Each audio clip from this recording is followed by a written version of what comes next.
Ini adalah cerita yang menceritakan tentang seorang pria dewasa yang dicaci oleh keluarga karena lebih memilih merawat ibunya yang sakit daripada mengejar karirnya.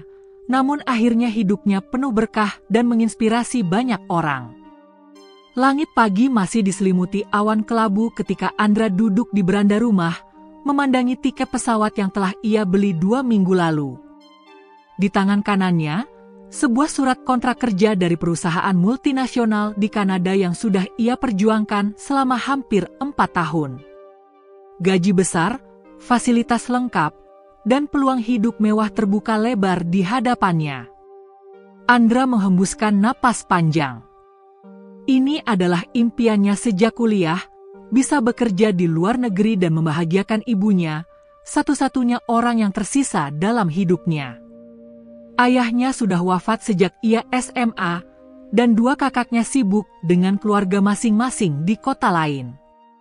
Sejak dulu, hanya Andra yang tetap tinggal bersama sang ibu di rumah sederhana mereka di pinggiran kota Magelang. Di ruang tengah, terdengar suara batuk sang ibu yang semakin sering terdengar dalam sebulan terakhir. Ibu, yang bernama Buarti, sudah lama mengidap darah tinggi. Tapi akhir-akhir ini, kondisi kesehatannya semakin menurun. Andra sempat membujuk agar ibunya dirawat di rumah sakit, tapi sang ibu menolak. Ibu cuma kecapean, Andra. Nanti juga sembuh, katanya waktu itu, sambil memaksakan senyum. Namun pagi itu, sesuatu yang lebih mengkhawatirkan terjadi. Saat Andra hendak membangunkan ibunya untuk sarapan, ia menemukan tubuh ibunya lemas di ranjang. Tangan kirinya tampak kaku, dan mulutnya seperti sulit digerakkan. Panik, Andra segera menghubungi puskesmas terdekat, dan Buarti langsung dibawa ke IGD. Diagnosis dokter singkat namun menghantam seperti palu godam, stroke ringan. Buarti harus istirahat total, diawasi dan dirawat intensif. Tidak bisa ditinggal sendirian, apalagi dalam waktu lama.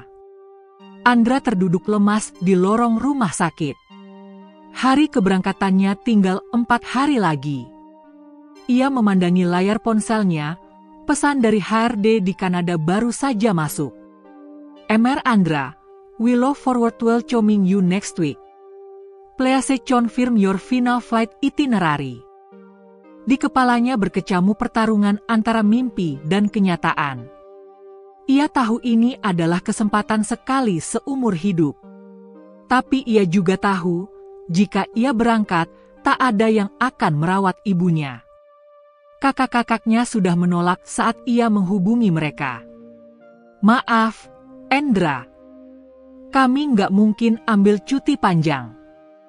Lagi pula kamu kan yang masih lajang, harusnya kamu yang rawat ibu, kata kakaknya tanpa beban. Andra pulang dengan hati galau. Sepanjang malam ia duduk di sisi ranjang ibunya yang kini tidur dengan bantuan selang infus. Melihat wajah tua yang penuh keriput itu, Andra teringat masa kecilnya. Bagaimana ibunya menyekolahkan dia dengan menjahit pakaian tetangga. Bagaimana ibunya menjual perhiasan terakhir untuk membayar kuliah semester akhir Andra. Air mata Andra menetes tanpa suara. Ia sadar, di hadapannya bukan sekadar wanita sakit, tapi wanita yang telah mengorbankan segalanya untuknya. Wanita yang dulu selalu membisikkan doa sebelum ia berangkat ujian. Wanita yang tak pernah makan sebelum memastikan anaknya kenyang. Paginya, Andra menekan tombol telepon. Ia bicara dengan suara tenang namun tegas. Maaf, Pak. Saya tidak bisa mengambil tawaran kerja ini. Ibu saya sakit, dan saya memilih untuk merawatnya. Pihak perusahaan terdiam sejenak, lalu mengucapkan terima kasih. It's unfortunate, but we understand. Family always comes first. Setelah menutup telepon itu, Andra merasa dadanya sesak. Ia menangis sejadi-jadinya di kamar mandi. Bukan karena menyesal, tapi karena beratnya kehilangan sesuatu yang sudah begitu dekat. Ia telah membuang kesempatan emas. Tapi ia yakin itu keputusan yang benar. Namun, keputusan itu ternyata tak diterima baik oleh keluarganya. Siang itu, saat Andra memberi kabar ke grup keluarga, balasan yang ia terima sungguh menyakitkan. "Kamu itu bodoh, Andra. Kesempatan langka dibuang begitu saja. Orang lain mimpi pengen kerja di luar negeri, kamu malah nolak demi rawat orang sakit. Gimana nasib kamu nanti? Kami malu punya adik seperti kamu." Andra menatap layar ponselnya dengan mata kosong. Hatinya seperti diremas. Ia hanya ingin membalas dengan kalimat pedas, tapi jemarinya tak bergerak. Ia memilih mematikan ponsel. Dunia boleh mencaci, keluarga boleh menghina, tapi Andra tahu ia tidak akan menyesal. Hari-hari berikutnya, Andra mulai belajar mengurus ibunya sendiri. Ia belajar mengganti selang infus, memijat kaki ibunya yang kaku, menyuapi dengan sabar, bahkan membersihkan kotoran tanpa ragu. Ia menjual laptop lamanya untuk membeli kursi roda dan alat bantu lainnya. Tabungannya kini menipis, tapi ia tetap bertahan. Di malam-malam sepi, saat ibunya tertidur dan rumah hening, Andra kadang termenung di bawah cahaya remang. Ia masih bertanya dalam hati, apakah aku terlalu bodoh meninggalkan semuanya demi ini? Namun tiap kali melihat senyum ibunya, Andra tahu keputusannya bukan kesalahan, tapi sebuah bentuk cinta. Dan cinta tak pernah salah. Kabar bahwa Andra membatalkan kontrak kerja ke Kanada menyebar cepat di antara keluarga besarnya. Entah siapa yang memulai, tapi dalam hitungan jam, ponselnya kembali dipenuhi pesan-pesan panjang, nada tinggi, dan beberapa sindiran yang terasa seperti luka baru yang ditorehkan di atas luka lama. Sore itu, Andra baru saja selesai memandikan ibunya dengan susah payah. Tangannya masih basah saat ia membuka pesan dari Kak Ratna, kakak tertuanya. "Kamu pikir ibu bisa sembuh dengan kamu tinggal di rumah terus? Kamu itu harus punya masa depan. Jangan jadi anak manja yang cuma bisa nempel sama orang tua." Tak lama berselang, pesan dari Kak Budi pun masuk. "Andra, kita ini udah capek mikirin kamu. Punya peluang besar malah disia-siakan. Coba pikir kalau ibu kamu udah nggak ada, kamu punya apa? Gaji? Masa depan? Nihil." Andra terdiam. Jantungnya berdebar. Bukan karena takut, tapi karena kecewa. Kecewa bahwa orang-orang yang seharusnya mendukungnya, justru melemparkan batu saat ia sudah jatuh. Padahal ia tak pernah minta bantuan. Ia tak pernah menyalahkan mereka yang tak bisa ikut merawat ibu. Ia hanya menjalankan pilihan hidupnya sendiri, merawat wanita tua yang kini tak bisa lagi mengangkat tangan, tak bisa bicara jelas, hanya bisa menatap dengan mata penuh harap. Namun cacian demi cacian tak berhenti. Bahkan di grup keluarga, paman dan bibi ikut bersuara. "Waktu muda jangan disia-siakan, Andra. Nanti menyesal. Kalau kamu terus kayak begini, kamu bakal nyeret ibumu juga ke hidup yang menyedihkan. Anak laki-laki kok hidupnya cuma jadi perawat. Malu-maluin." Andra menutup ponselnya. Ia genggam erat, kemudian meletakkannya di meja. Nafasnya berat. Di kamar, ibunya sudah terlelap.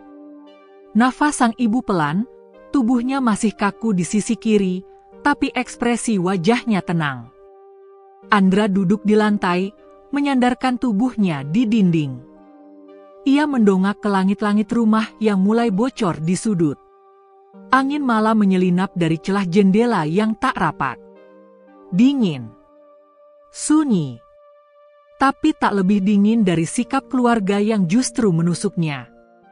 Ia teringat masa kecil dulu, saat ia demam tinggi dan ibunya menggendongnya berjalan kaki sejauh 2 kilometer ke puskesmas karena tak punya ongkos naik ojek.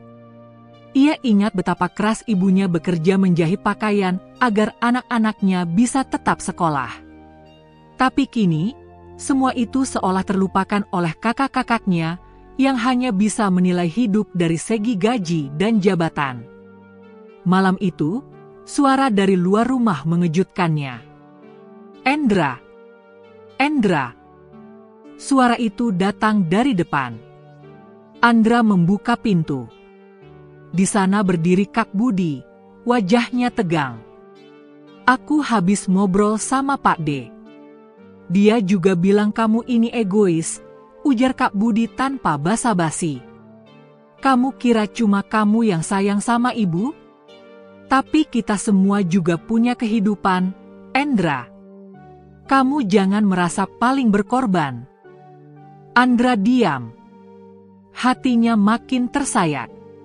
"Aku nggak pernah bilang aku paling berkorban, Mas," jawabnya pelan. "Aku cuma nggak bisa pergi ninggalin ibu dalam keadaan seperti ini." Kak Budi mendengus. "Kamu itu terlalu sentimental. Dunia ini nggak kasih tempat buat orang yang cuma ngandelin perasaan. Kamu itu laki-laki, Endra. Harus punya target. Harus sukses." Andra menatap wajah kakaknya dengan mata merah. Tapi ia tak membalas dengan kemarahan. Hanya satu kalimat yang ia ucapkan.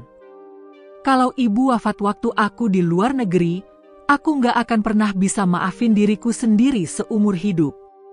Kak Budi terdiam. Tapi hanya sesaat. Ia geleng-geleng kepala dan berlalu pergi begitu saja. Pintu tertutup kembali. Suasana menjadi senyap. Tapi perasaan Andra masih bergemuruh. Tak ada yang tahu betapa berat beban yang ia pikul. Tak ada yang tahu bahwa setiap malam ia berjuang melawan rasa putus asa antara menjaga harapan hidup ibunya dan bertarung dengan kenyataan bahwa ia kini dicaci oleh orang-orang terdekat. Esoknya, seorang tetangga datang. "Bu Rina, ibu dari teman masa kecil Andra. Aku dengar kamu batal ke luar negeri," tanyanya dengan nada ragu. Andra mengangguk. "Kamu hebat, Endra," ucapnya tiba-tiba. "Jarang ada anak zaman sekarang yang kayak kamu.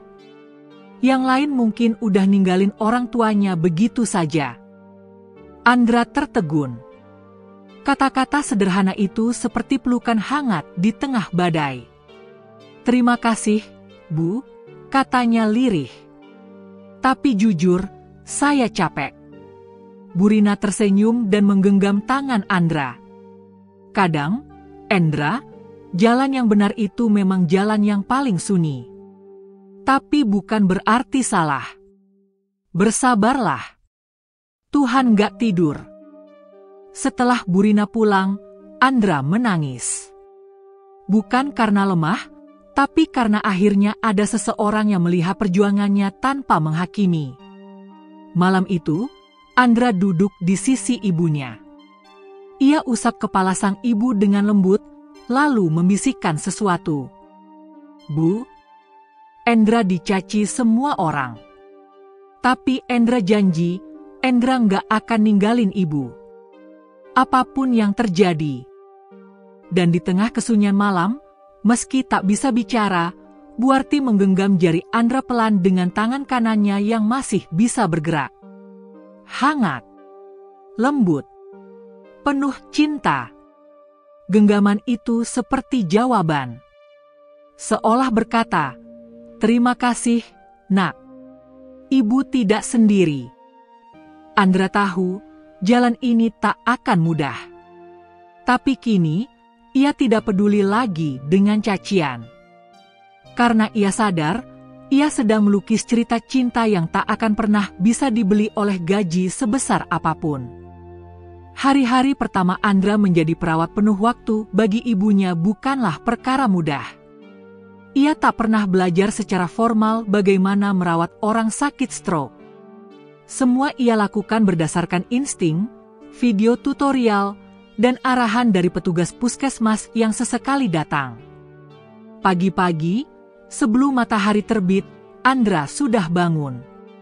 Ia mulai dengan membersihkan tubuh ibunya yang kini hanya bisa berbaring. Tangannya gemetar saat pertama kali harus membersihkan kotoran sang ibu. Ia menahan tangis. Bukan karena jijik, tapi karena melihat wanita yang dulu begitu kuat, kini tak berdaya dan tergantung padanya sepenuhnya. "Maaf ya, Bu," bisiknya lirih sambil membasuh kaki ibunya. Sang ibu hanya menatap dengan mata berkaca-kaca. Ia tak bisa berkata, hanya menggenggam tangan anaknya seolah berkata, "Terima kasih, Nak." Setelah membersihkan, Andra menyiapkan bubur encer yang ia buat dari sisa beras di dapur. Ia harus menghemat. Uang tabungannya makin menipis sejak ia berhenti kerja freelance sebulan lalu demi fokus merawat ibu. Beberapa barang berharga mulai ia jual, termasuk kamera kesayangannya yang dulu ia beli dari honor pertama menulis artikel. Di sela waktu, Andra mencoba membuka laptop tuanya yang mulai lemot. Ia mengetik pelan-pelan, mencoba mengajukan jasa menulis di forum-forum daring. Tapi tak banyak yang merespons. "Nanti saja saya kabari," tulis salah satu calon klien. Setiap malam, ia tak bisa tidur lebih dari 2 jam. Ibunya kadang terbangun dan menangis tanpa suara karena tubuhnya terasa sakit.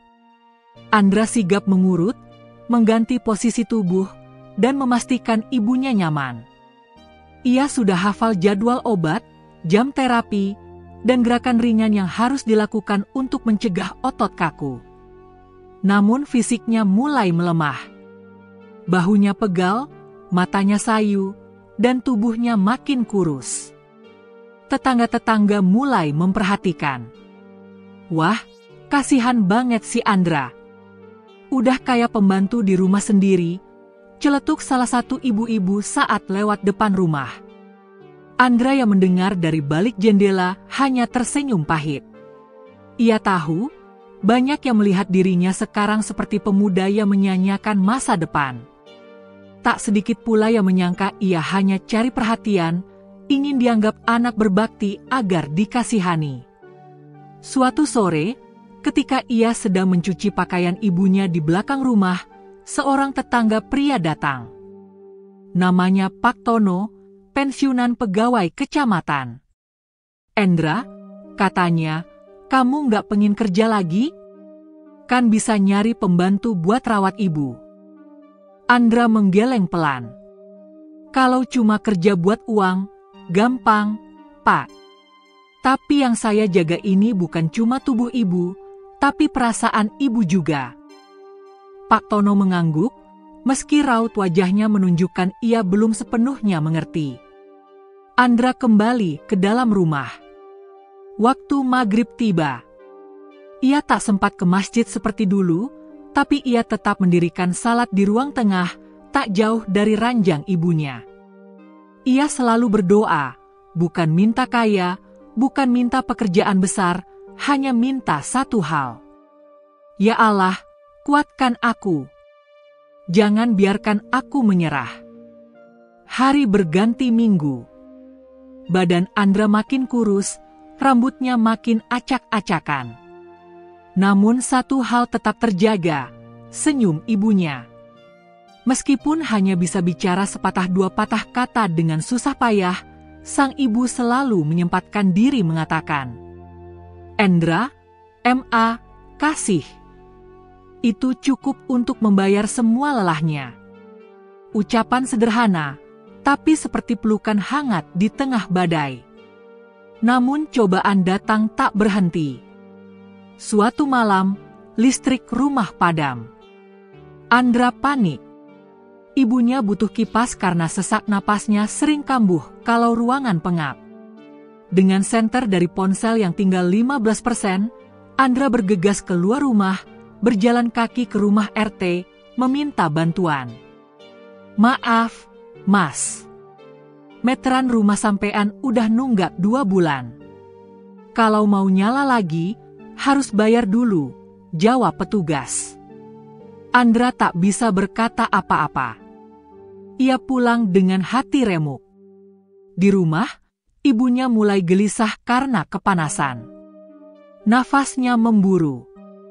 Andra mengambil kipas manual dan mengipasi ibunya tanpa henti.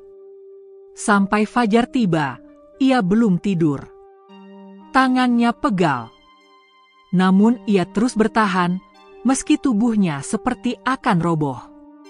Minggu ketiga, sebuah kejadian mengejutkan terjadi. Saat sedang belanja di warung, ia mendengar kabar dari seorang pemuda yang pulang dari luar negeri. Endra, katanya kamu gagal berangkat ya? Wah, sayang banget. Padahal nama kamu udah sempat muncul di buletin kampus luar negeri, loh. Teman-teman kita yang di Kanada sempat bangga kamu tembus sana. Andra hanya mengangguk sambil tersenyum. Gagal bukan karena nggak mampu, tapi karena ada hal yang lebih penting, jawabnya ringan. Pemuda itu melongo. Tak banyak bicara lagi. Tapi sejak hari itu, berita tentang Andra mulai menyebar. Sebagian kagum, sebagian mengejek, sebagian heran. Tapi Andra tak peduli. Ia hanya tahu satu hal, ibunya butuh dia. Dan selama ibu masih bernafas, Andra akan tetap di sana, menjadi mata, tangan, dan kaki untuk wanita yang dulu menjadi segalanya baginya. Di tengah kesulitan, Andra belajar banyak. Tentang sabar. Tentang arti kasih sayang. Tentang bagaimana kehidupan bukan soal kemewahan atau pencapaian, tapi tentang keberanian untuk memilih cinta di saat semua orang memilih dunia. Malam itu hujan turun deras. Petir menyambar-nyambar di langit, dan angin menderu menampar dinding rumah-rumah tua di gang kecil tempat Andra tinggal. Suasana mencekam. Atap rumah Andra yang sudah mulai rapuh bocor di beberapa titik, membuat air menetes masuk ke dalam kamar. Tapi itu bukan yang paling menyakitkan malam itu. Sekitar pukul 2 dini hari, suara napas ibunya berubah. Terengah-engah. Tubuhnya tampak berkeringat, dan wajahnya memucat. Andra yang sedang tertidur di lantai terbangun karena suara erangan kecil yang keluar dari mulut sang ibu. "Ibu? Ibu kenapa?" Andra mengguncang pelan bahu ibunya. Tapi ibunya tak menjawab. Matanya terbuka tapi kosong, bibirnya gemetar seperti ingin mengatakan sesuatu tapi tak bisa. Panik merayap di dada Andra. Ia segera mengecek suhu tubuh ibunya yang panas, lalu mencoba membuka mulut sang ibu dan melihat lidahnya sedikit tertarik ke satu sisi. Serangan stroke kedua. Lebih parah dari yang pertama. Andra langsung membungkus tubuh ibunya dengan selimut, lalu tanpa pikir panjang menggendongnya. Hujan deras tak menyurutkan langkahnya. Ia menyusuri gang sempit yang mulai digenangi air, menahan dingin yang menusuk tulang. Di ujung gang, ia berteriak minta tolong sambil mengetuk rumah tetangga, berharap ada yang bisa membantunya ke rumah sakit. Namun tak ada jawaban. Waktu menunjukkan pukul 2.30 pagi. Semua pintu terkunci rapat. Motor tua Andra sudah rusak sebulan lalu, dan kini satu-satunya cara adalah berjalan kaki ke puskesmas yang berjarak hampir 2 kilometer. Dengan napas terengah, Andra terus memanggul ibunya. Langkahnya berat, kakinya gemetar, hujan menampar wajahnya. Tapi ia tak berhenti. Dalam hati ia hanya berdoa, "Ya Allah, tolong jangan ambil ibu malam ini." Sesampainya di puskesmas, ia langsung diteriaki petugas keamanan karena datang basah kuyup dan membawa pasien tanpa pemberitahuan. Tapi begitu melihat kondisi ibunya, para perawat langsung bergegas. Namun masalah muncul saat proses administrasi. Mas, kartu BPJS-nya tidak aktif. Tagihannya menunggak 5 bulan. Tidak bisa ditangani lebih lanjut sebelum ada jaminan, ujar salah satu petugas dengan wajah datar. Andra terdiam. Ia membuka dompet, isinya hanya 2 lembar uang 5.000 yang tersisa dari belanja terakhir. Saya mohon, Bu. Tolong selamatkan ibu saya dulu. Saya nggak punya uang sekarang, tapi saya janji akan bayar, katanya dengan suara serak, menahan tangis. Petugas itu tampak ragu, tapi tetap tak memberi solusi. Aturannya memang begitu, Mas. Kami cuma petugas. Andra terduduk lemas di lorong puskesmas. Ia memeluk tubuh ibunya yang sudah terbaring di ranjang kecil dengan alat bantu napas seadanya. Air mata mengalir deras di wajahnya. Masa aku harus melihat ibu pergi hanya karena kami miskin? Batinnya berteriak. Kepalanya tertunduk, tubuhnya menggigil. Ia merasa benar-benar sendirian. Cacian keluarga masih terngiang di telinganya, dan kini dunia seperti menutup semua pintu untuknya. Tiba-tiba seseorang menepuk bahunya. Seorang pria paruh baya, berjubah hujan, berdiri di depannya. Anda anaknya Buarti. Andra mengangguk pelan, masih mengusap air mata. Nama saya Dr. Rahmat. Saya senior di sini, baru pulang dari rumah sakit kabupaten. Saya dulu teman dekat almarhum ayahmu, ucapnya sambil tersenyum hangat. Andra menatapnya dengan bingung. Ayahmu dulu menolong saya saat saya masih susah. Kini, izinkan saya membalasnya. Tanpa menunggu jawaban, dokter itu langsung menginstruksikan tim medis untuk membawa Buarti ke ruang perawatan darurat. Jangan pikirkan biaya dulu. Saya tanggung semua malam ini, katanya tegas. Andra tercekat. Tak mampu berkata apa-apa. Ia hanya bisa menangis lagi, kali ini karena haru dan rasa syukur yang tak terbendung. Hujan masih turun di luar, tapi hati Andra sedikit lebih hangat. Beberapa jam kemudian, kondisi Buarti stabil. Serangan stroke kedua itu memang lebih berat, tapi tindakan cepat berhasil menyelamatkan nyawanya. Andra duduk di kursi plastik kecil di samping ranjang, memandangi wajah ibunya yang kini kembali tenang. Pagi pun menyingsing perlahan. Cahaya mentari menembus tirai ruang rawat. Dokter Rahmat duduk di samping Andra dan berkata, Endra, kadang Tuhan membawa kita ke ujung sabar hanya untuk memperlihatkan siapa yang benar-benar peduli. Dan saya yakin, kamu sedang dibentuk untuk sesuatu yang besar. Andra hanya bisa menunduk. Kata-kata itu seperti suntikan kekuatan. Ia tahu, malam tadi ia sudah sampai pada batas terendah hidupnya. Namun dari titik paling gelap itulah, secercah terang mulai muncul. Setelah ibunya dipindahkan ke ruang rawat inap, Andra pulang sebentar untuk mengganti pakaian. Rumahnya masih lembab karena bocor semalam. Tapi langkahnya lebih ringan. Ia tahu, perjuangannya belum selesai, tapi satu hal ia yakini.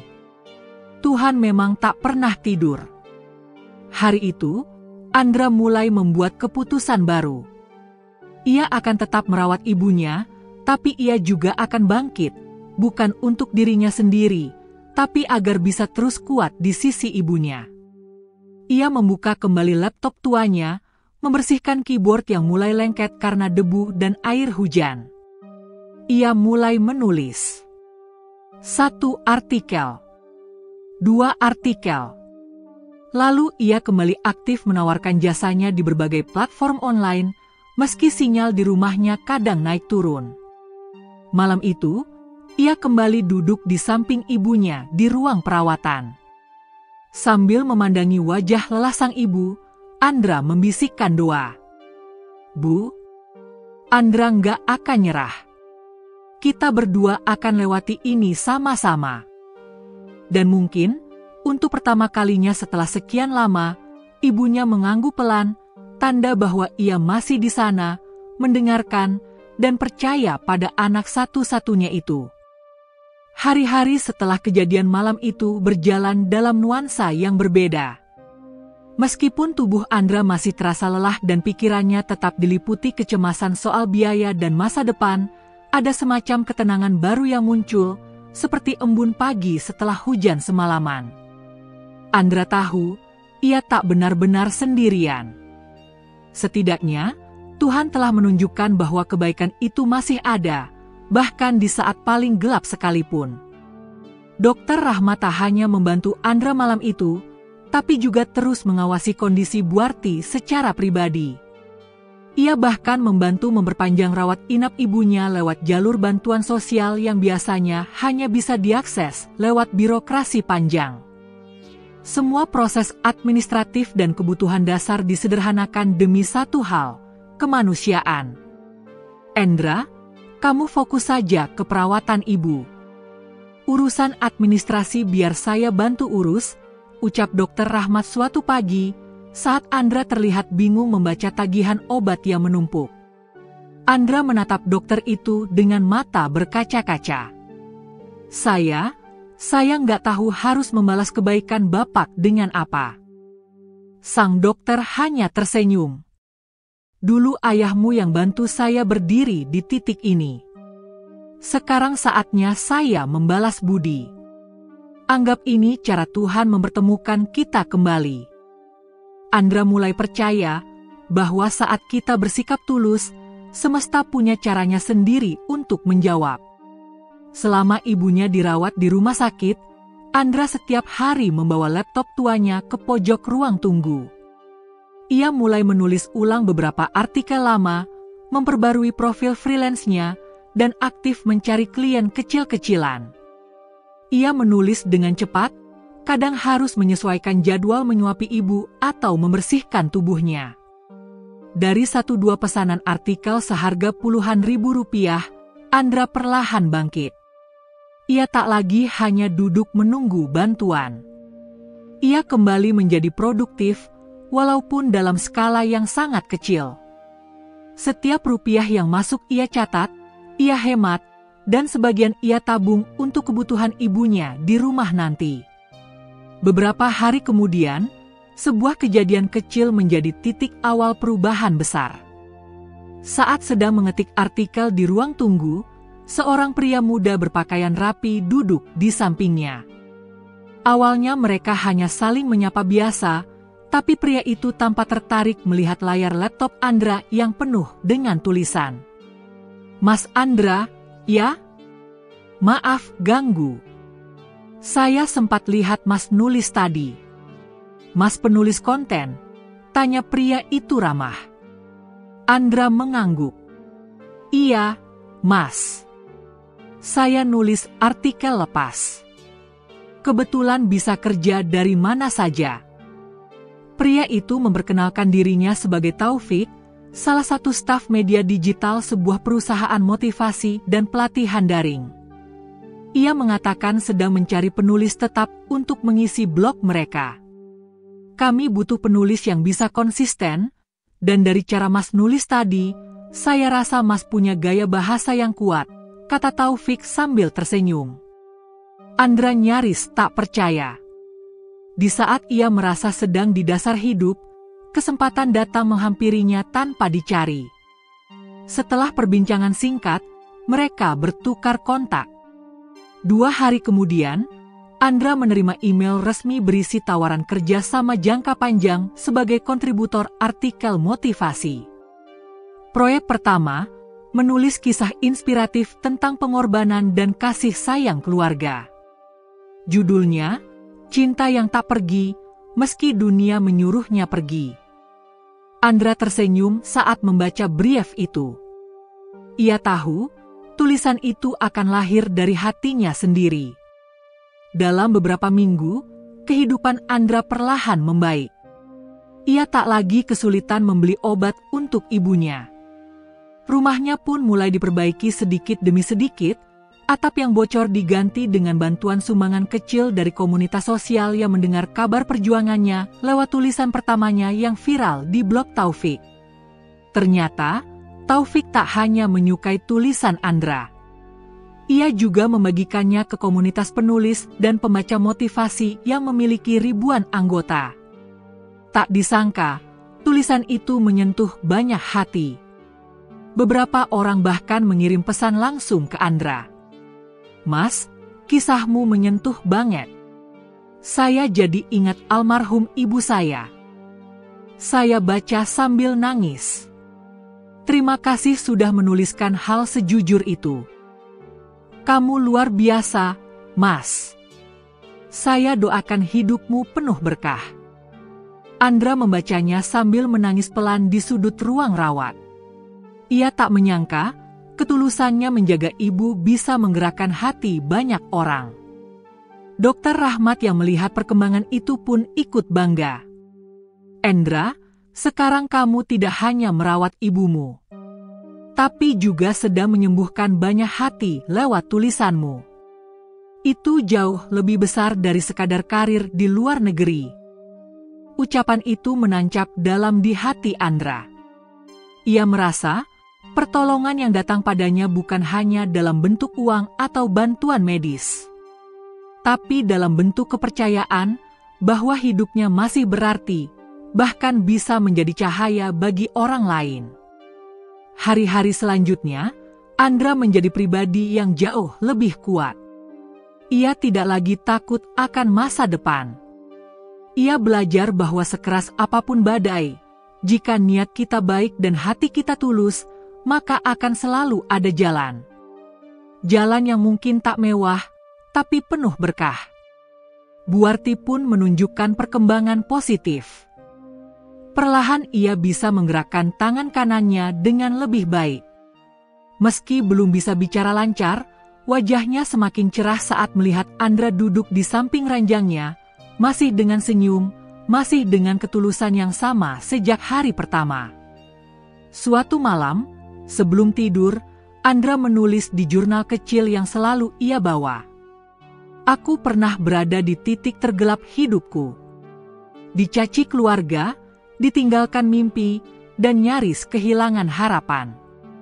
Tapi di saat itu pula, Tuhan kirimkan orang-orang baik.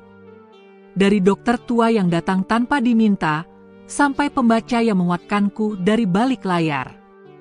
Kini aku sadar, pertolongan itu datang bukan karena aku meminta, tapi karena aku memilih untuk tetap setia di jalan kebaikan." Rumah itu tetap sederhana, berdinding semen kasar dan berlantai ubin kusam. Namun sejak kepulangan Buarti dari rumah sakit, suasananya terasa lebih hangat. Bukan karena kondisi fisik rumah yang berubah, tapi karena semangat Andra yang kini tak lagi seperti dulu. Setiap pagi, Andra mulai hari dengan mengurus ibunya, mengganti popok, mengelap tubuhnya dengan air hangat, dan menyuapi bubur perlahan-lahan. Di sela waktu, ia membuka laptop dan mulai mengetik artikel, menjawab email, atau menyusun ide untuk konten-konten motivasi. Ia mulai terbiasa bekerja dari ruang tamu kecil dengan satu kipas angin butut dan suara napas ibunya sebagai pengingat betapa berharganya waktu. Hari-hari tetap berat, tapi berbeda dari sebelumnya. Kini Andra tidak lagi merasa kosong. Ia punya arah. Ia punya tujuan. Dan yang lebih penting, ia merasa sedang berada di jalan yang benar. Setiap minggu, artikel-artikelnya terbit di blog komunitas motivasi yang dikelola oleh Taufik. Tulisan-tulisan Andra tidak lagi hanya bicara tentang teori, tapi tentang pengalaman. Tentang cinta yang tulus. Tentang pengorbanan yang diam-diam. Tentang rasa takut kehilangan. Dan tentang harapan kecil yang terus diperjuangkan. Tanpa diduga, pembaca blog itu semakin banyak. Tulisan Andra menjadi salah satu yang paling banyak dibagikan. Salah satunya bahkan diunggah ulang oleh seorang influencer spiritual dan viral di media sosial. puluhan pesan masuk ke email Andra. Beberapa menawarkan kerjasama, ada juga yang ingin menyumbang, dan tak sedikit yang hanya ingin berterima kasih. Mas Andra, saya ingin jadi anak sebaik Mas. Setelah membaca tulisanmu, saya langsung pulang dari luar kota dan peluk ibu saya. Saya pernah menyuruh orang tua saya ke panti jompo. Tapi tulisan Mas membuat saya sadar betapa hinanya perbuatan saya. Sekarang saya rawat ibu sendiri. Andra membaca pesan-pesan itu dengan hati yang campur aduk. Ia tidak pernah menyangka bahwa tindakannya yang dulu dianggap bodoh oleh keluarga, kini justru menjadi inspirasi. Namun meski di luar sana banyak orang yang terinspirasi, rumah ini tetap menjadi medan perang Andra setiap hari. Kondisi Buarti belum sepenuhnya pulih. Kadang-kadang ia masih menangis tanpa suara, merasa bersalah menjadi beban bagi anaknya. Tangannya masih sering kaku. Tidurnya tidak nyenyak. Suatu malam, Andra menemukan ibunya terbangun dan menatap langit-langit dengan mata berkaca. "Ibu, kenapa, Bu?" tanya Andra sambil duduk di sisi ranjang. Buarti menggeleng pelan. Tangannya yang lemah mencoba menggapai wajah Andra, lalu menuliskan kata pelan di udara. "Pergi, kerja." Andra menggenggam tangan ibunya, menunduk, lalu berkata dengan suara berat, "Endak, Bu." Andra kerja dari rumah. Di sini, dekat ibu. Andra nggak mau ninggalin ibu lagi. Seketika mata Buarti basah. Ia tidak bisa berkata-kata, hanya menangis sambil mencengkeram tangan anaknya. Tangisan itu bukan karena sedih, melainkan karena haru, karena ia tahu anaknya memilih dirinya, bukan dunia. Pagi-pagi keesokan harinya, seseorang mengetuk pintu rumah Andra. Seorang kurir berdiri sambil membawa paket. "Paket dari Bapak Taufik," katanya singkat. Andra menerima bungkusan besar dan membuka perlahan. Di dalamnya, sebuah laptop baru, modem internet, dan satu amplop berisi surat tangan. "Mas Andra, tulisanmu menyentuh banyak orang. Ini bukan hadiah, tapi bentuk dukungan agar kamu bisa terus menulis. Terus suarakan cahaya dari rumahmu."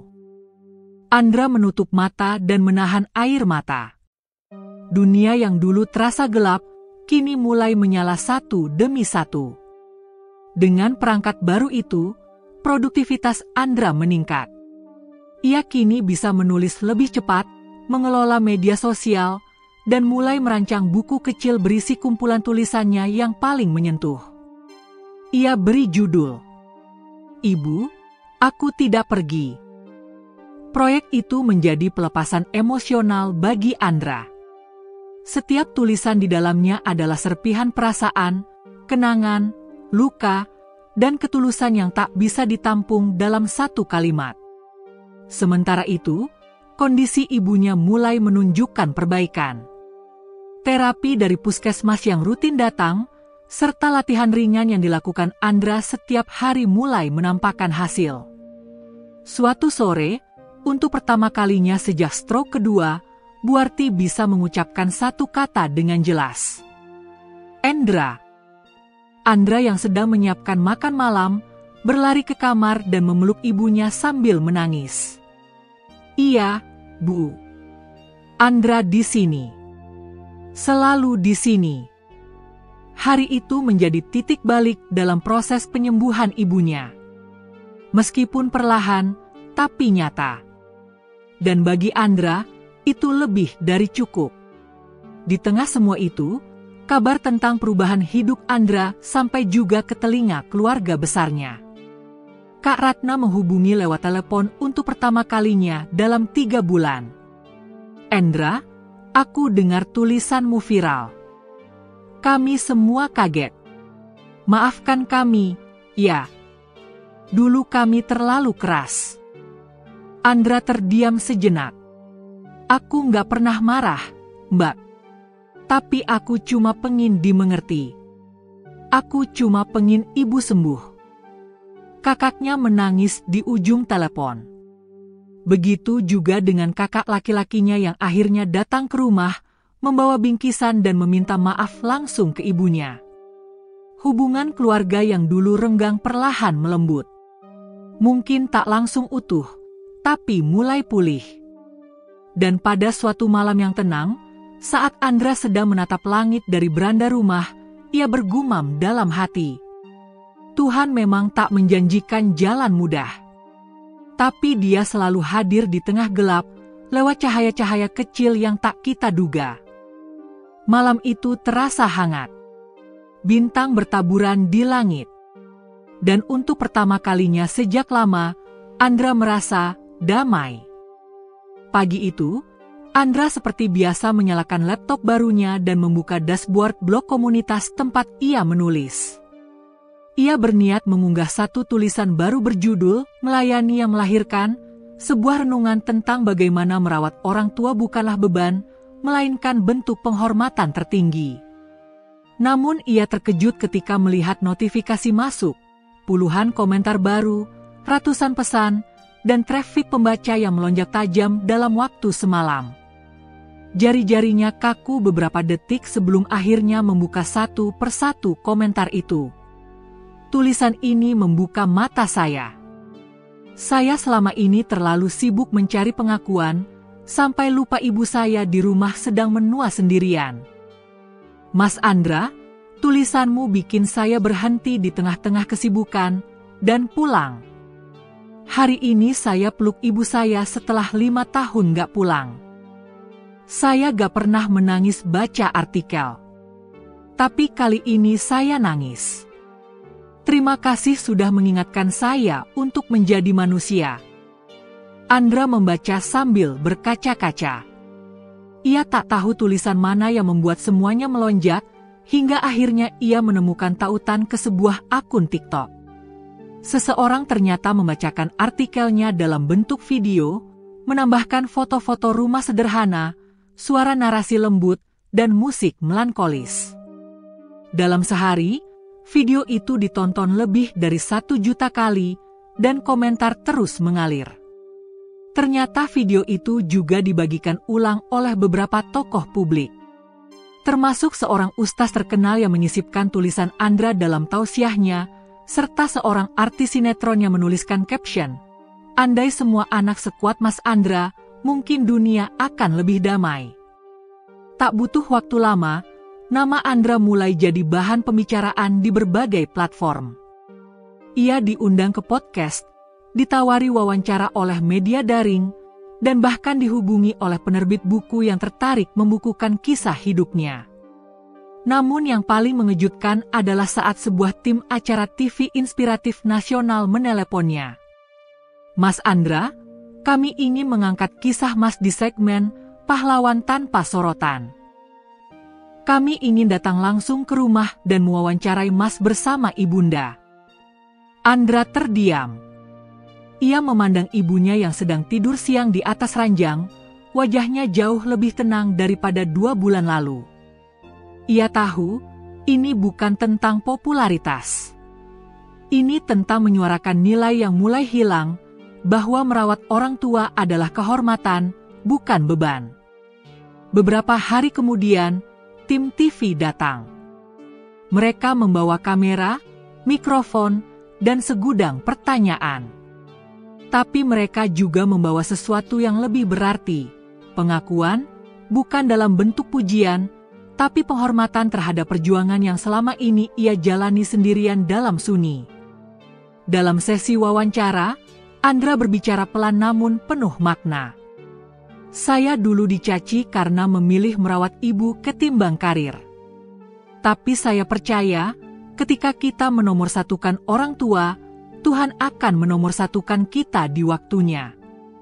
Tangis Krewu meledak saat ibunya, dengan suara terbata-bata, berkata pelan, "Anak terbaik." Momen itu ditangkap kamera. Satu kalimat sederhana dari seorang ibu yang setengah lumpuh, cukup untuk membuat jutaan penonton terdiam dan meneteskan air mata saat acara itu tayang di akhir pekan. Pasca penayangan episode tersebut, rumah kecil Andra tak pernah sepi. Bunga berdatangan, surat ucapan terima kasih, kiriman sembako. Beberapa bahkan datang langsung ingin bertemu, bukan untuk sekadar selfie, tapi untuk mengucapkan terima kasih secara pribadi.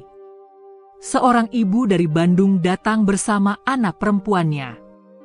Di teras rumah Andra, ia berkata, "Mas Andra, tulisan dan perjuangan Mas bikin saya sadar. Saya dulu marah karena anak saya memutuskan berhenti kerja dan pulang merawat saya yang sakit. Tapi setelah nonton kisah Mas, saya jadi minta maaf ke anak saya. Dan hari ini, saya ajak dia ke sini untuk bilang terima kasih." Andra terdiam. Air matanya mengalir.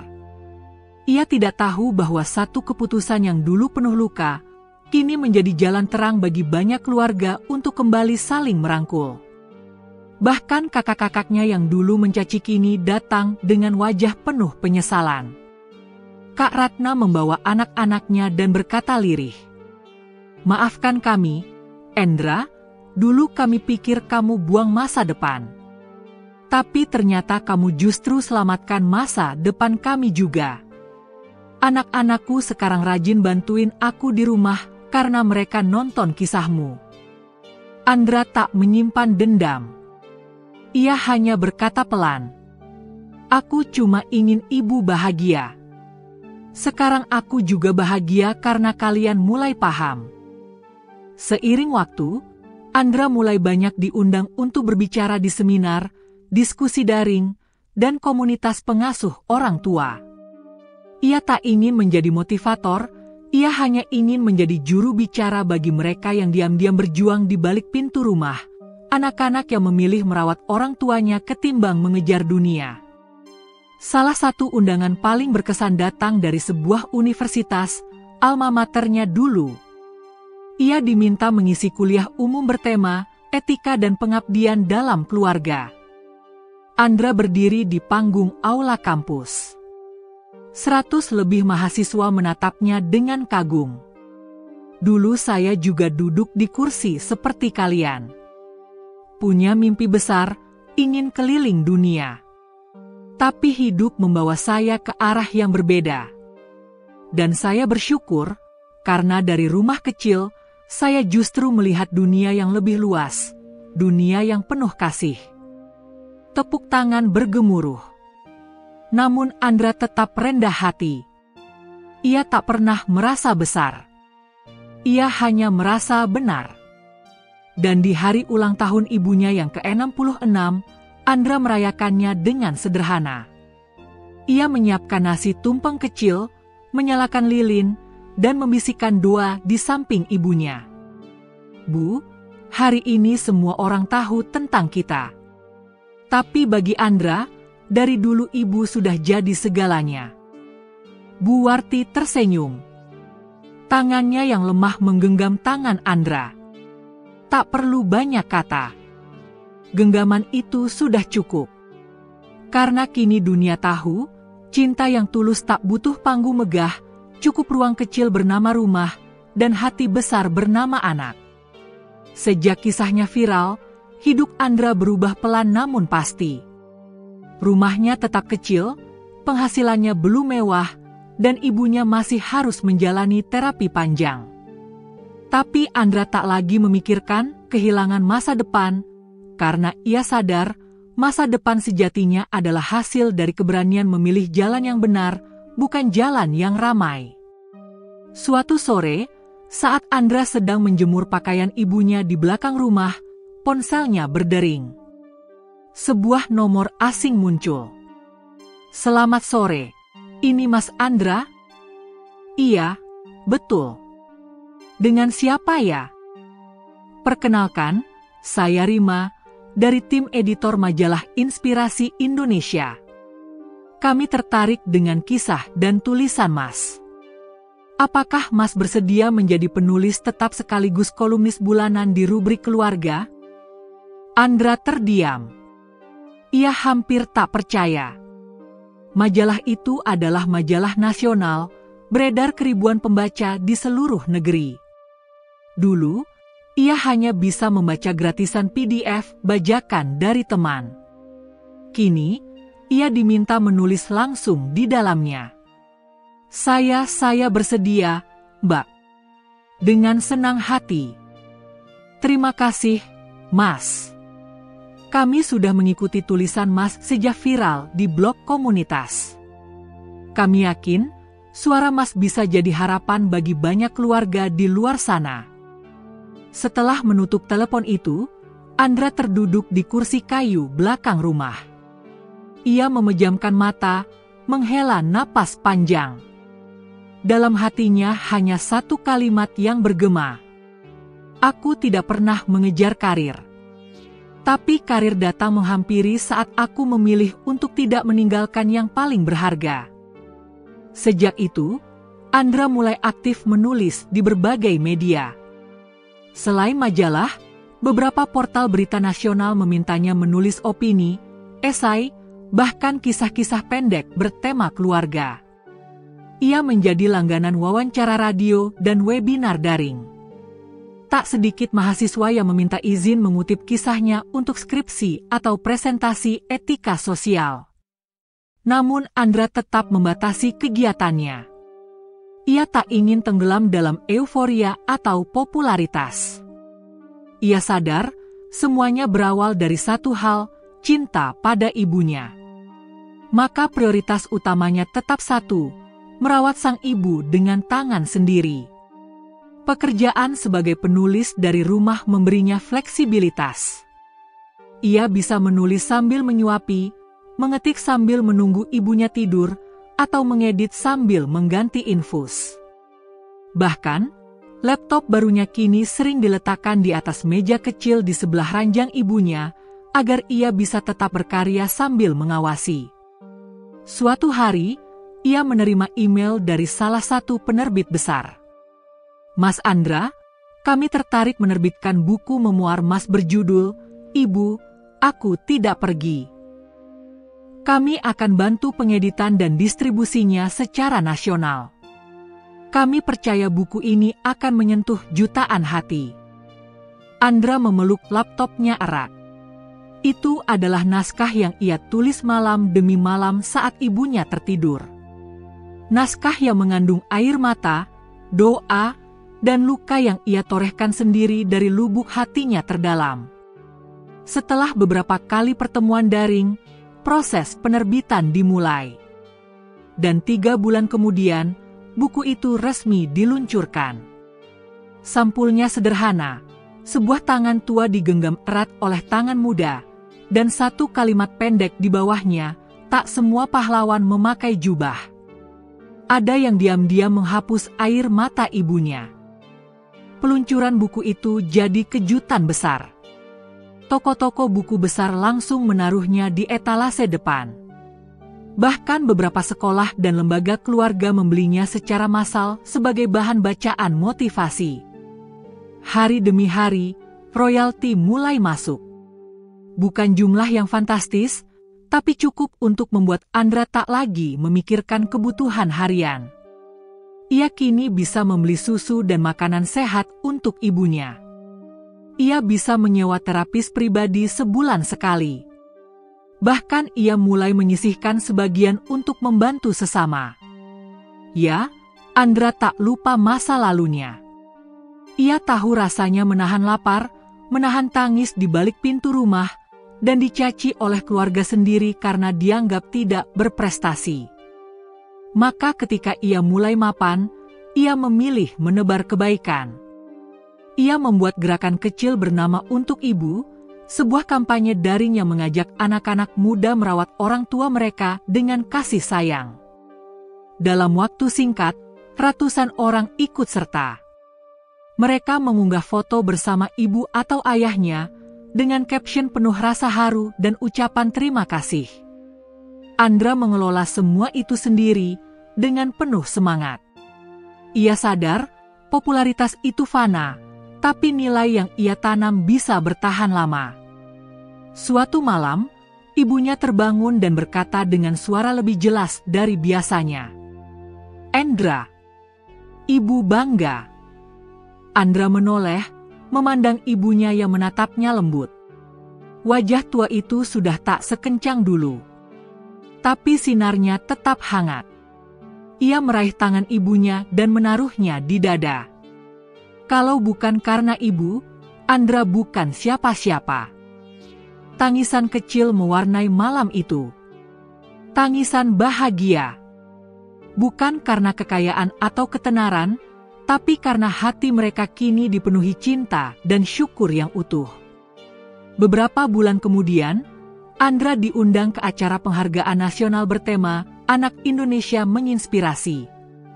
Ia menjadi salah satu penerima penghargaan karena kontribusinya dalam membangun kesadaran anak muda tentang pentingnya menghargai orang tua. Namun saat naik ke panggung, Andra tak membawa gaya mewah, apalagi jas mahal. Ia naik dengan baju sederhana dan memegang tangan ibunya yang dibantu naik kursi roda. Di hadapan ratusan tamu undangan dan siaran langsung TV nasional, Andra hanya mengucapkan satu kalimat saat menerima penghargaan. "Saya berdiri di sini bukan karena hebat, tapi karena saya memilih tinggal di rumah, bukan meninggalkannya." Karir yang tak dikejar itu kini menjadi jalan penuh makna. Bukan hanya tentang pekerjaan, tapi tentang panggilan jiwa. Andra telah membuktikan bahwa ketika kita ikhlas memilih cinta, maka rezeki akan datang dari pintu-pintu yang tak disangka-sangka.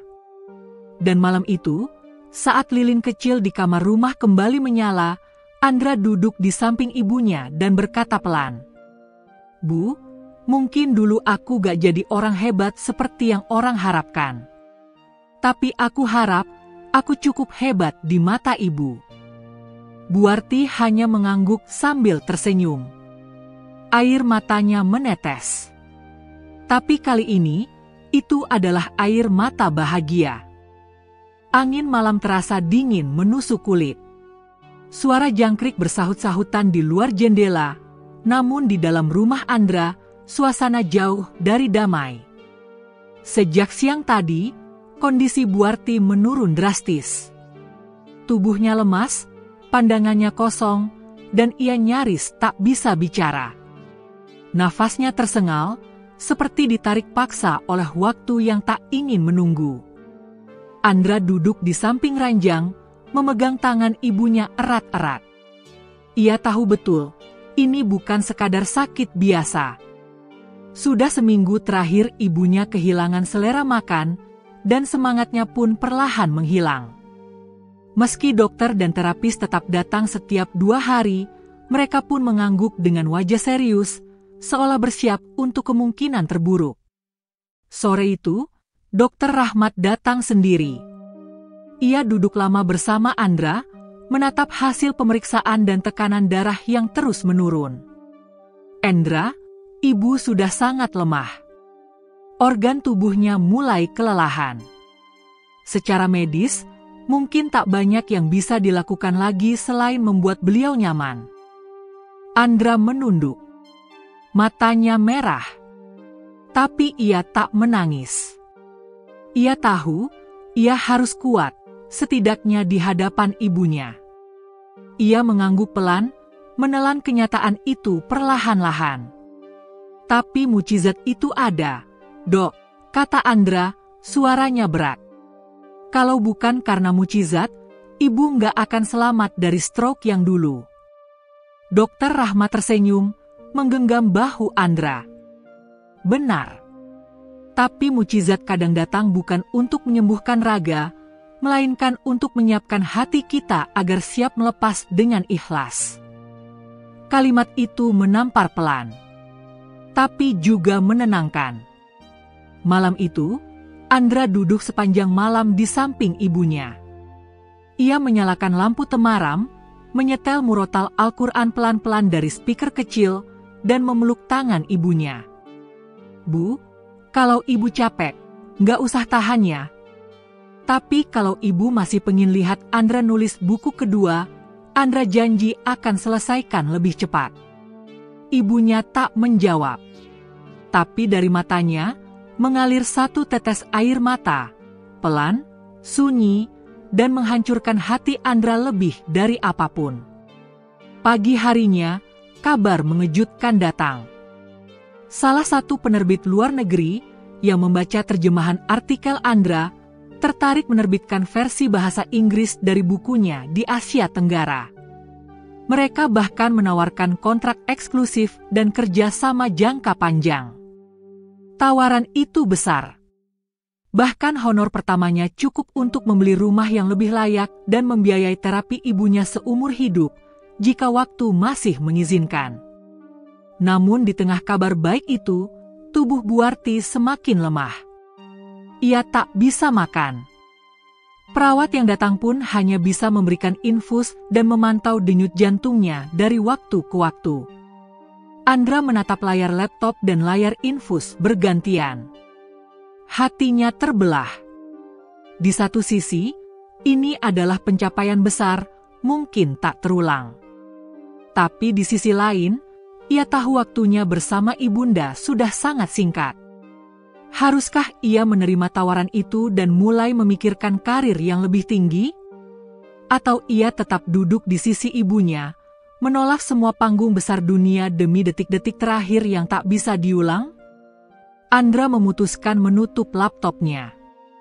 Aku nggak akan pergi, Bu. Sekalipun dunia menawarkan bintang. Ia kembali ke sisi ranjang. Memeluk tangan ibunya. Mencium dahinya. Lalu membaca surat Yasin perlahan sambil menahan air mata yang terus mengalir di pipi. 3 hari berlalu. Keadaan tidak banyak berubah. Namun pada hari keempat, menjelang subuh, Andra dikejutkan oleh suara lirih yang nyaris tak terdengar. Endra. Ia terperanjat. Sudah hampir seminggu ibunya tak bisa bicara.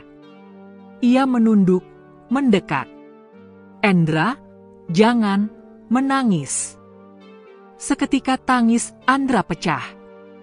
Ia menunduk dalam-dalam, meletakkan kepalanya di dada ibunya yang masih hangat. Maaf, Bu, kalau Andra belum cukup jadi anak yang baik. Buarti tersenyum.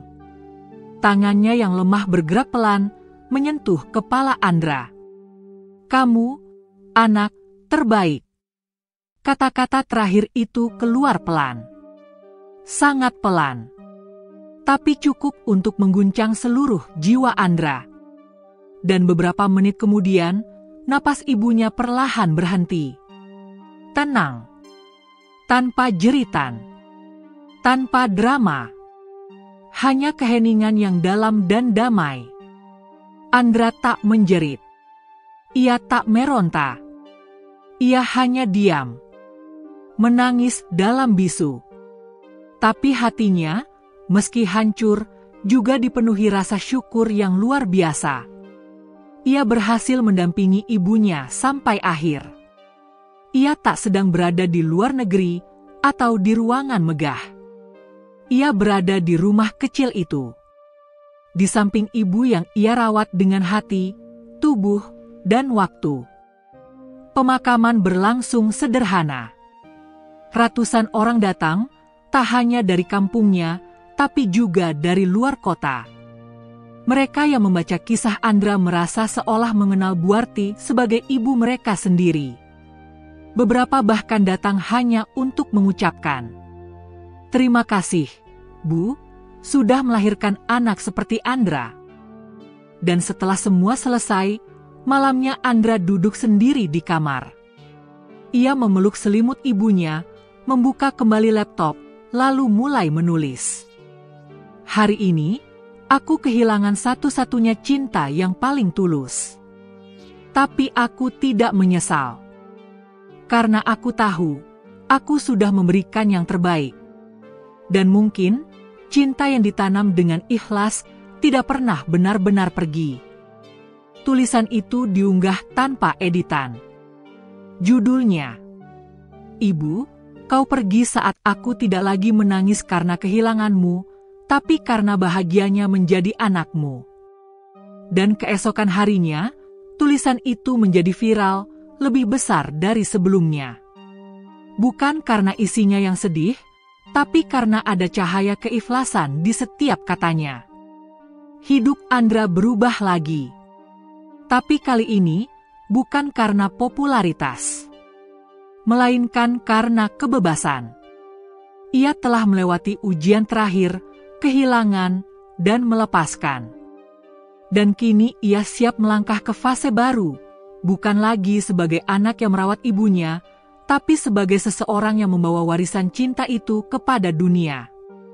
3 bulan telah berlalu sejak kepergian Buarti, tapi jejaknya masih terasa di setiap sudut rumah. Selimut yang tak pernah dicuci ulang, cangkir kecil kesukaannya yang masih tersimpan di rak, dan kursi rotan di beranda yang kini kosong, semuanya adalah kenangan yang hidup di dalam dada Andra. Namun berbeda dari dulu, kini tak ada lagi kesedihan yang membelenggu. Yang tersisa hanya kerinduan yang penuh syukur. Kehilangan ibunya bukan akhir, justru awal dari jalan yang baru. Jalan yang ia sebut sebagai jalan cinta yang diwariskan. Andra melanjutkan aktivitas menulisnya. Buku keduanya yang berjudul Merawat dengan Tangan, Melepaskan dengan Hati segera dirilis dan bahkan menjadi bestseller di beberapa toko buku nasional hanya dalam seminggu. Tapi ia tak ingin berhenti di sana. Ia merasa kisah cintanya pada ibunya harus terus mengalir. Bukan hanya dalam bentuk tulisan, tapi juga aksi nyata yang menyentuh banyak kehidupan. Maka lahirlah ide besar itu, sebuah komunitas nasional bernama Peluk Ibu. Komunitas ini Andra dirikan untuk mengajak anak-anak muda di seluruh Indonesia agar kembali menghargai dan merawat orang tua mereka. Ia memulai dari hal kecil, membuat kelas daring tentang etika merawat lansia, membagikan cerita inspiratif tentang keluarga, hingga menggalang donasi untuk anak-anak yang sedang berjuang merawat orang tuanya sendirian. Yang mengejutkan, komunitas itu tumbuh sangat cepat.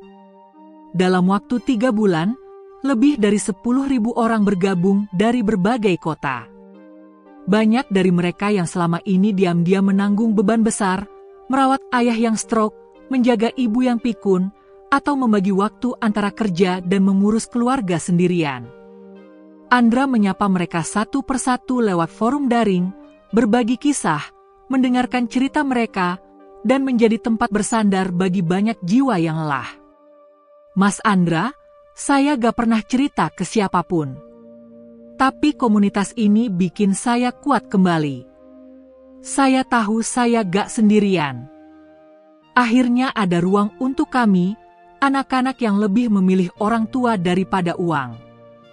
Mas, karena komunitas ini, saya jadi berdamai dengan hidup saya sendiri. Andra tak menyangka, luka yang dulu ia pikir hanya miliknya, ternyata dirasakan oleh banyak orang. Dan kini, luka itu bukan lagi sumber duka, tapi justru sumber kekuatan. Suatu hari, ia diundang ke acara besar di Jakarta, Indonesia Cinta Keluarga Award. Ia diminta menjadi pembicara utama di hadapan para pejabat, tokoh masyarakat, dan aktivis keluarga dari seluruh negeri. Saat naik ke panggung megah itu, Andra hanya membawa satu benda kecil, foto ibunya. Di podium, ia berdiri tegak. Tapi suaranya tetap lembut. Seperti biasa, ia tak ingin menggurui. Ia hanya ingin bercerita. Dulu, saya dicaci karena memilih tinggal di rumah dan merawat ibu. Karir saya dianggap hancur. Masa depan saya dianggap bodoh. Tapi saya percaya, ketika cinta jadi alasan kita bertindak, maka dunia pun akhirnya mengerti. Ibu saya tidak kaya. Rumah kami tidak mewah. Tapi dari satu ranjang kecil di ruang tengah, saya belajar tentang hidup, cinta, dan pengorbanan. Dan hari ini, saya berdiri di sini bukan karena saya hebat, tapi karena saya memilih untuk tidak pergi. Tepuk tangan menggema. banyak mata yang berkaca. Bahkan sebagian hadirin berdiri memberikan standing ovation, bukan untuk Andra, tapi untuk semangat yang ia bawa dari rumah kecilnya. Tak lama setelah itu, Andra membeli sebidang tanah kecil di kampungnya. Di atasnya, ia membangun rumah sederhana, bukan untuk dirinya, tapi untuk rumah singgah lansia. Rumah itu bukan panti jompo, melainkan tempat transit dan pelatihan untuk anak-anak muda yang ingin merawat orang tuanya sendiri tapi belum tahu caranya. Di sana, ia bekerja sama dengan dokter, terapis, dan aktivis sosial. Mereka mengajarkan cara mengurus lansia, memberikan semangat, dan yang terpenting, mengembalikan cinta di dalam keluarga. Kita bukan sedang menyelamatkan orang tua, kata Andra suatu hari. Kita sedang menyelamatkan diri kita sendiri dari hilangnya cinta sejati. Pada ulang tahun kepergian ibunya yang pertama, Andra menanam sebuah pohon mangga di samping rumah. Ia menaruh papan kecil di dekatnya bertuliskan, "Untuk ibu, yang mengajari aku menanam cinta meski tanah hidupku dulu gersang." Pohon itu menjadi simbol. Setiap orang yang datang ke rumah singgah selalu diajak melihat pohon itu.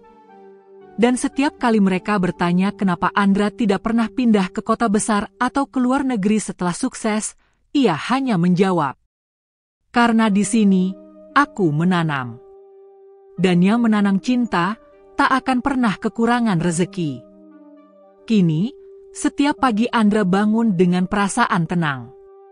Tak ada lagi rasa kehilangan, tak ada lagi amarah atas masa lalu, dan tak ada lagi kesedihan karena pilihan.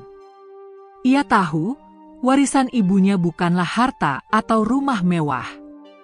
Warisan itu adalah cinta yang tidak pernah berhenti ditanam, dan kini tumbuh subur di hati banyak anak yang mulai menyadari bahwa memilih merawat orang tua bukanlah akhir dari mimpi, melainkan puncak dari kemuliaan. Dan saat malam tiba, ketika angin lembut menyapu jendela, Andra duduk di beranda sambil memandang bintang.